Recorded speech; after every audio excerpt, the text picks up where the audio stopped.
Higit 1,400 taon na ang nakalipas sa Mecca, isinilang isang batang nangangalang Muhammad. Maagang naulila, lumaki siyang kilala bilang Amen.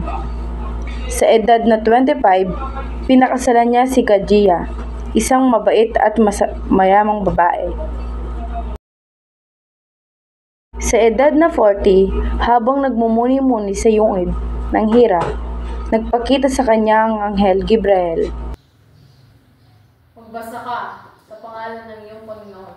Di ako marunong magbasa. Ito ang simula ng kanyang pagiging propeta. Pinanindigan siya ni Khadijah at nagsimula ng lumaganap ang mensahe ng Islam, ang pagsamba sa nag-iisang Diyos, Allah.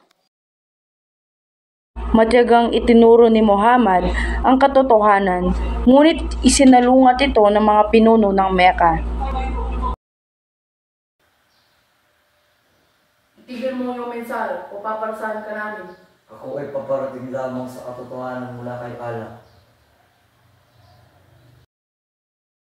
Dahil sa panganib, itutusan si Muhammad at ang kanyang mga tagapagsunod na lumapit sa Medina, kung saan nagtayo siya ng isang lipunang nakabatay sa kapayapaan at katarungan. Makalipas ang ilang taon, matagumpay na nasakop ni Muhammad ang Mecca ng mapayapa at pinatawad ang kanyang mga kaaway. Malaya na kayo. Walang masamang mangyayari sa inyo ngayon.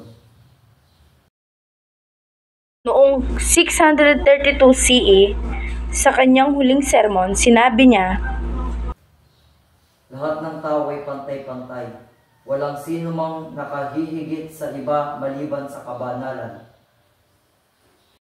Di naglaon, sa edad ng 63, pumanaw si Propeta Muhammad. Nag-iwan siya ng isang pamana ng pananampalataya, awa at katarungan na patuloy na gumagabay sa milyon-milyong hanggang sa ngayon.